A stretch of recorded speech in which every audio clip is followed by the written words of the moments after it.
this year we are going to make a reversible decorated apron. So a couple of features about this apron. One, it's reversible. I made this one from a border stripe because I know those big chunky border stripes freak you guys out a little bit. So I want to show you what to do with some of the border stripes. So it's reversible. And I'm going to show you how to put this pom-pom trim on, which is super fun. We also made a Tula Pink kit just for fun because when I got done making this one and realized how much fun a flamingo one side and chipmunks the other side with a big orange border would be, and we're going to talk about these pom-pom trims. How fun is that? So it's like Christmas in Florida. All right. The one I really wanted to show y'all though, which is why this is the fabric I chose to do the demo on, is we're going to do Sexy Holiday Apron, Alexander Henry style. So we've got Sexy Christmas Boys, and we have Sexy Thanksgiving Boys. I have cut this piece of fabric. I'm also giving you the half and half apron pattern by Karen Montgomery, and the reason I'm doing that is because not only is this a really great apron that we showed you last year, the way that she does the ties is how we're going to do the ties today. Okay, so this pattern apron is in there. Apron pattern is in there. We're going to cut it a little bit different size than what Karen did because we're not going to do the gathering at the top. I have cut my pieces of fabric 20 inches wide. You can make it wider if you are a little bit more hippie, or you want to cover around the sides of your jeans so you don't get pumpkin pie on the sides. You can cut this wider if you choose to. I'm giving you enough pom-pom trim to do like this, where you can go up all the way up the sides and all the way around the bottom. Depending on how wide you make it, you might need to get a little bit more trim, but I will give you enough trim to do a wider apron. So like this one, I cut, I think 24 inches. So this one I did a little bit wider just to give you a different size option. So see how this has got a couple inches either side of that one? So I'm taking both of my pieces of fabric and lining them up together. Make sure your corners are lined up.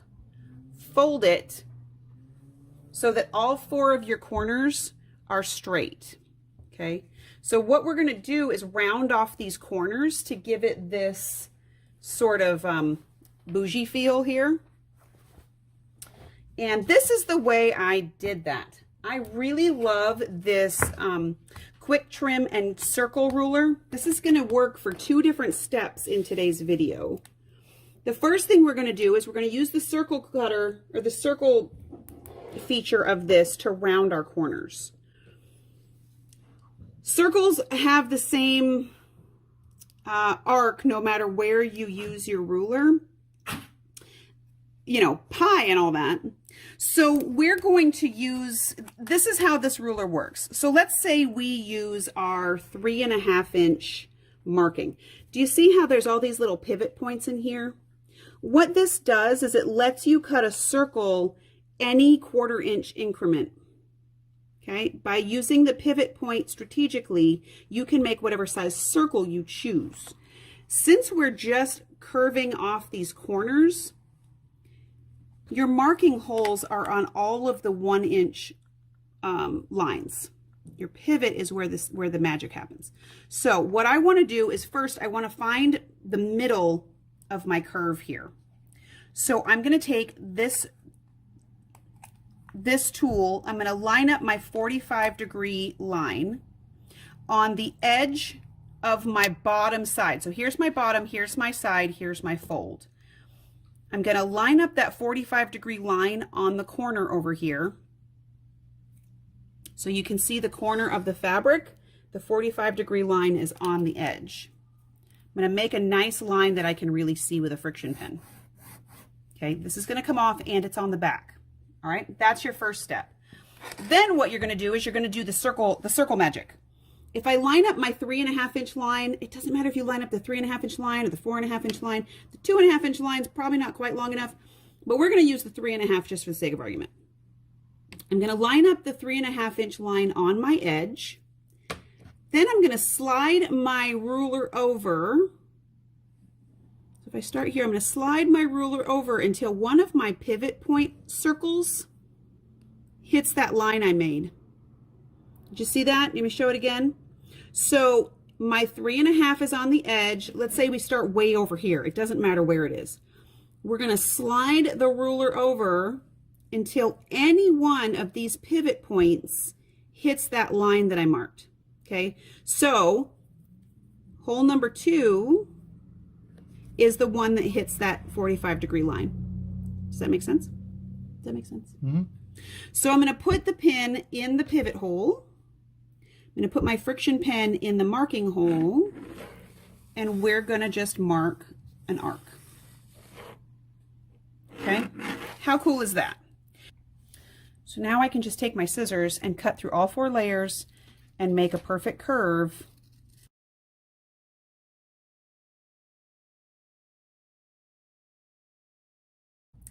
Now I'm going to take one layer. We're going to open this up. I'm going to take one layer here. I've got these really fun pom-poms. I'm going to take the trim that I have. I'm going to find the middle. This trick, so on the Christmas apron, I put the trim all the way around. This one, I'm only going to really go around those curves. So I'm going to find the middle of my trim, which is this little orange guy right here. And I'm going to match him up with the middle of the apron.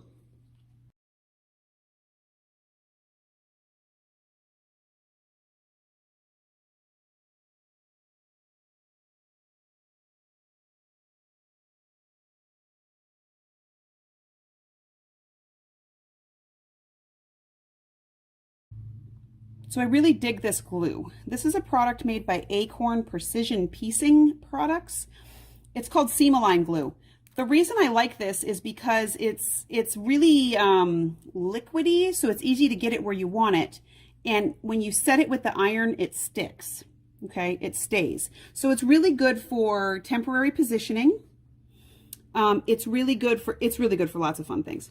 Since I have this centered over here, I'm going to leave my pin in there, and I'm just going to pull this back and run a nice bead of glue. It's also clear, so if it gets on anything, you don't really have to worry about it. I'm just going to stick this down here, and we really just want this to stay in place until we get to our machine, because we're going to use a different product when we get to our machine. Okay, so I like doing this around these corners because I kind of hate pinning corners.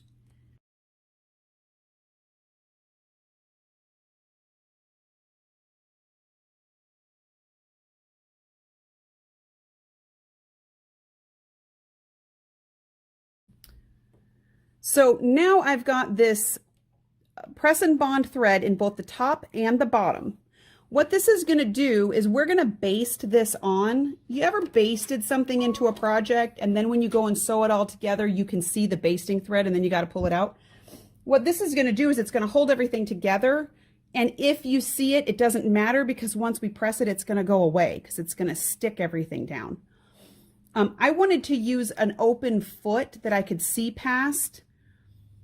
A zipper foot, this is a good time for a zipper foot if you like that. What I'm going to do is I have a nice open-toed foot, but I'm going to move my needle as far over to the left as I can get it, because then I can ride my foot next to where the pom-pom tape is. Okay, so we're just going to stitch this down all the way around.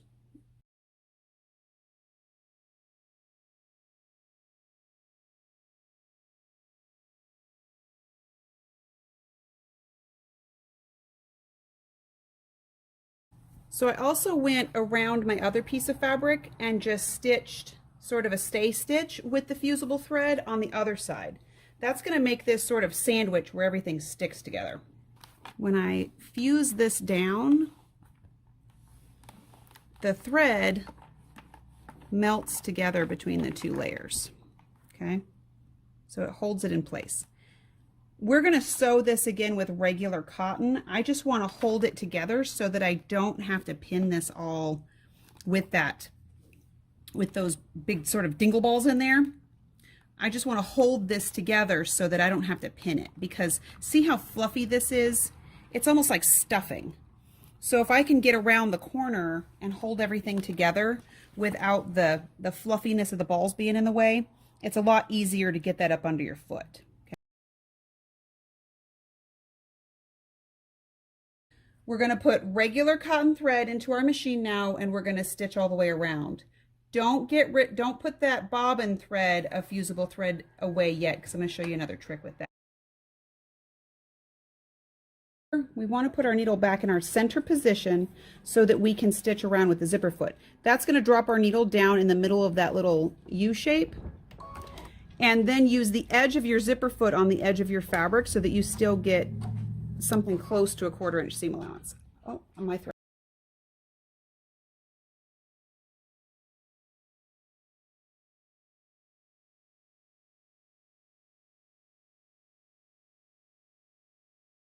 All right, we've got our handy dandy turning tool again.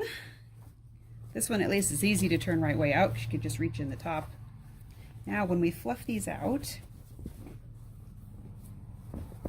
kind of makes like a pillowcase. And look at how cute our little fringes are. I'm going to use the wide end of my turner. Because we have such big swooping corners here, I'm going to use the wide end of the turner to push that out. So we're going to do that on both sides, and then we're going to press this real well.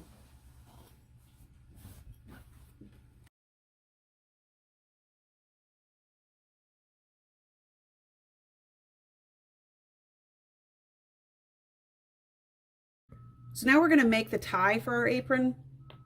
I'm using solid fabric so it doesn't have a right or wrong side. This is going to be important later. Line up your pieces so that it kind of makes a backward L. You want a 90-degree angle. And one of the things I always try to do, because I get this backwards sometimes, I have the habit now of making my angle from the top left to the bottom right. If for some reason you sew it this way, check yourself. So if you put your hand on the angle that you're going to sew and you flip your fabric and it doesn't make a longer line, then that's wrong.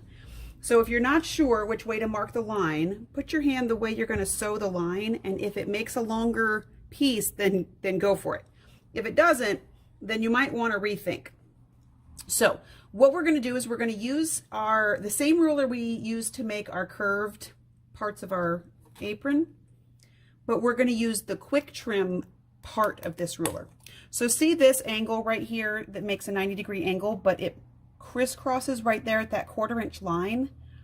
That's one of the secrets to this ruler.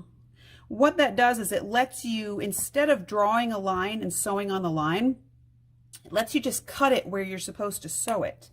I find that that's a little bit more accurate, because you ever sew the line and then you don't get it quite on the line, and then when you sew it and you cut it, it's off a little bit up here. This kind of stops that from happening. So what I'm going to do is I'm going to take my ruler and I'm going to line up, I always have to think about this for a second. I'm going to line up my 45 here, and that's going to crisscross on that line right there. So if I line up my 45 at the top here, and this white line is lined up with this fabric, what I get is a 1/4 inch seam allowance that runs all the way along this side, which is pretty cool. I'm not going to mark it. I'm just going to go ahead and cut it. Okay. Now when I carry this from the cutting table to the sewing machine, I will put a couple pins in, because I know that I've lined this all up and I want it to stay that way. So I just put a couple of pins over here where they're not going to get in the way. And then I sew it with my 1/4 inch piecing foot, and I'll show you how perfectly that lines up. So now that we sewed this, you know it's right because your thread is coming in and out right where those pieces of fabric match up. This is one of the few times that I will press a seam open, and that's because I don't want to have a big thick gather in the middle of my apron. So it's sort of like when you make binding and you press it open so that you don't have a big lump where you've sewn a straight seam and then press it to one side. So we have a nice perfect angle here. And I'm going to trim off my little dog ears. Now, since we have a fabric that doesn't have a right and wrong side, you need to pay attention to which side you put this onto your apron. I'm going to find the middle of my ties. I'm going to mark it with a pin. You can also press it. Sometimes that's easier. So since I'm sitting here at the iron, I'll just press it. So I really just want a reference point of where my middle is. And I'm going to do the same thing with my apron.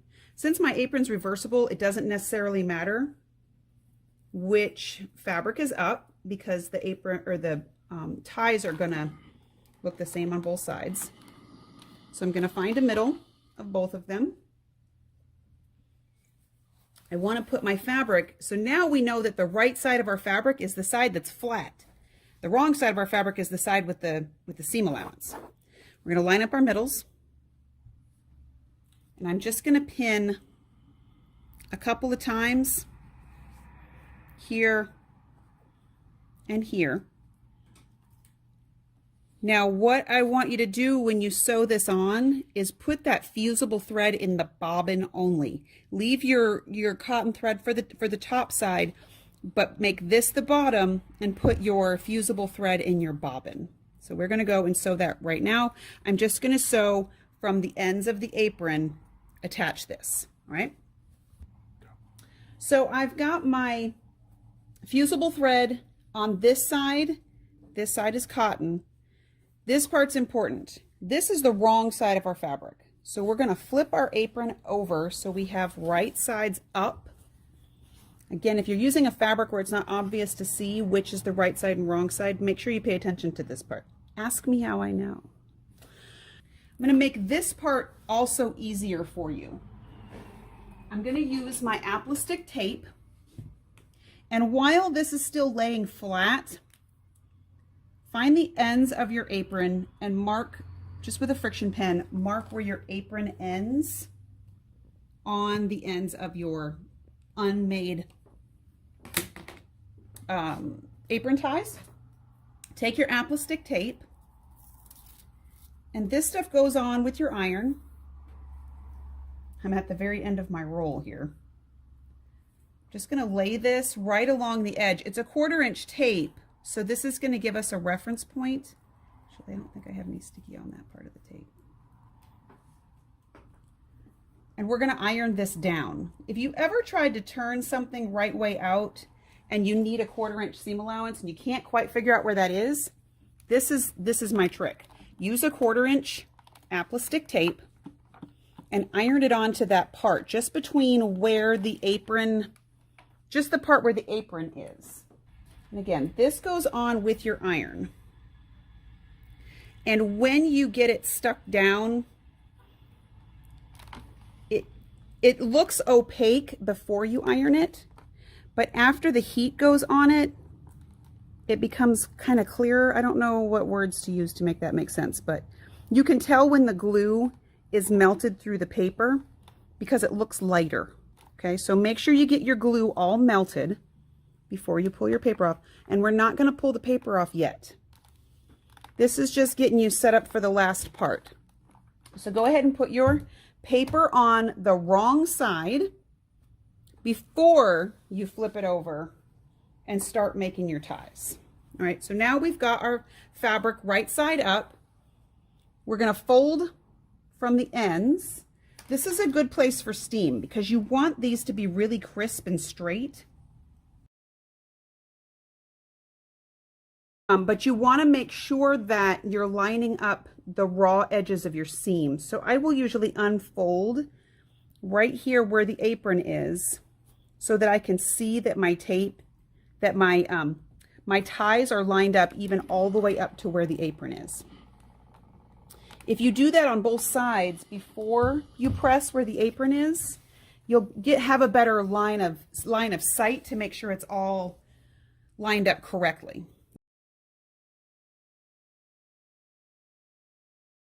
And now that we have both of our the sides of our apron ties pressed, then we can make a better shot at making this straight. Since you can't see the other side of your seam allowance on this, sometimes it's hard to know where it is. So if you kind of press it down, you can recognize that space, make this really flat.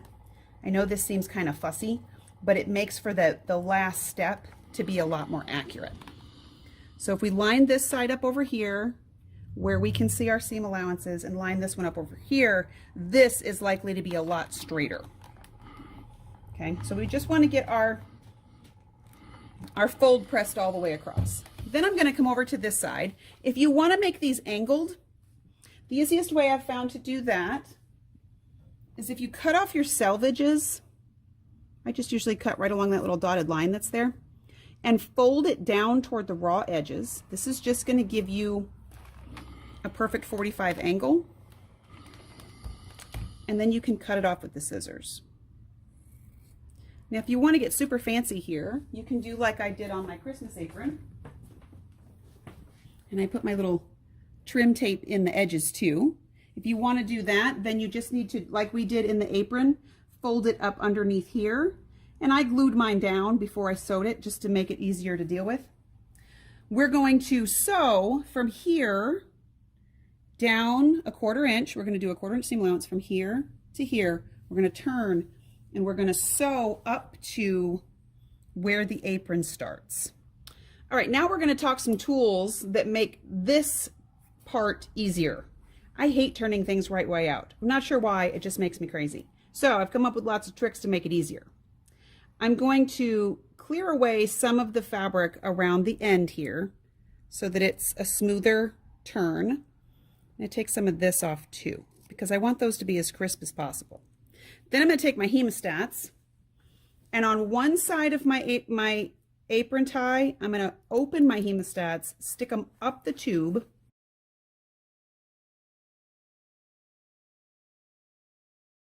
I'm going to open the hemostats and stick my fingernail down inside them and take my fingernail out and then pinch it shut. So when they lock, it grabs a hold of that fabric without pulling on the seam, and I can just sort of zhuzh the fabric up like straw off a paper off of a straw. Okay, so we'll turn that all the way out, unclip it. I'm going to take my turning tool and stick it inside, and I'm going to hold on to the end of my turning tool and pull the fabric down the turning tool again like paper on a straw. And when I get to the end, I can poke those corners out because we took away the extra material.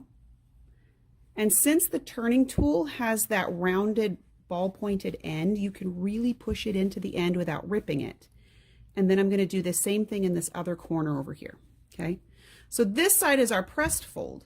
Since I'm holding on to my tube turner, I can run the seam down that point of the tube turner and press it out. As I'm pulling the fabric down, it presses the seam out to the edge. Okay, so I'm just going to run this all the way down my apron tie, pushing that seam out the whole time. Okay, so when we get to the end down here, uh-oh, I lost my finger thingies. We're going to get to the end. So now we already have a pretty flat tube. Now I'm going to show you an extra little trick. These are called silicone rubber or silicone finger cots. They're really great for hand stitching when you're wanting to grab a hold of your needle and pull it through. You know, your fingers get a little bit tired.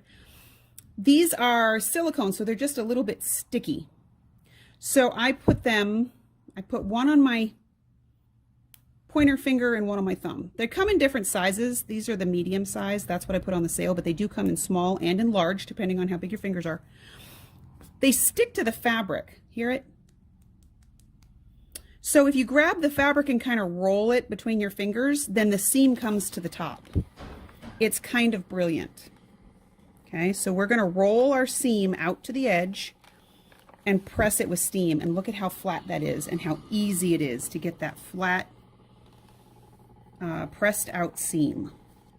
So just use your finger cuts to roll your seam out as you're going down with your iron, and look at how uniform that is. Have you ever tried to press these out and it gets all wonky and weird and you can't get them straight? These couple little tools, couple little tricks will fix it every time. So we're going to press our ties out all the way on both sides until we get to where we stopped sewing. We've got our ties all ready. We've got this sticky tape here, and we have fusible thread here. Okay, what this does is if I take the tape off, honestly I probably should have done this before I sewed up to the very edges. If I pull this tape off, it's sticky. It's just tacky a little bit.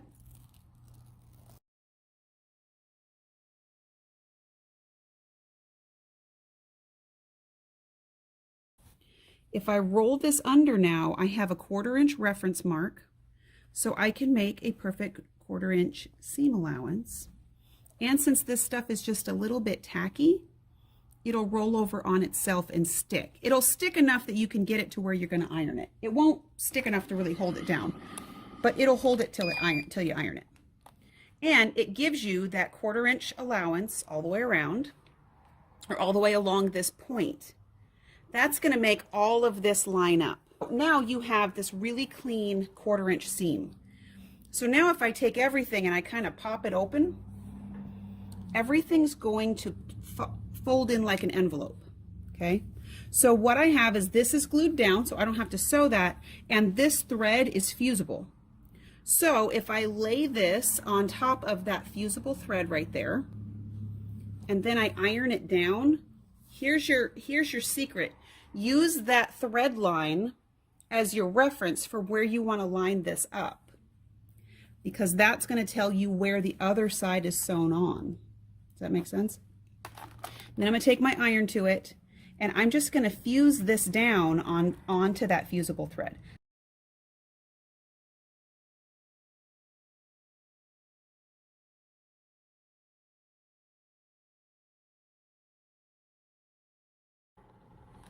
So now we not only have this really nice straight, ties, but this is stuck down and we can just top stitch it. Now here's a design element for you. You can top stitch all the way around the ties if you choose to. What I typically will do is start sewing right about here, sew along, and go all the way around if you want to.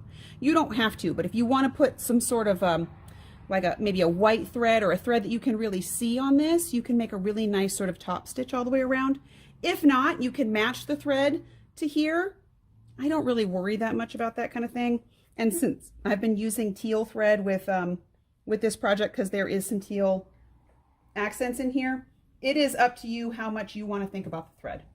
So I'm just going to now stitch this down and we're done. So now I top stitched this here. Again, if you don't like this, then make it match the color of the band. I wanted to see it as a sort of a straight line all the way across, and it's on the other side too. Thanksgiving one side, Christmas the other side, with decorative little pom-poms. I think this is so much fun. It'd make a great gift for anybody that is, got this kind of sense of humor in your life. So what we have on the sale is our holiday apron, our Christmas apron. So this is our Christmassy apron that has one seam this side and a striped seam this side. I used the same color red for both projects because I thought that worked really nicely. Or, which I didn't get this one made up yet, if you want to go the tulip pink route, I think that's going to be super fun too. There you go. We'll see you tomorrow for tomorrow's video.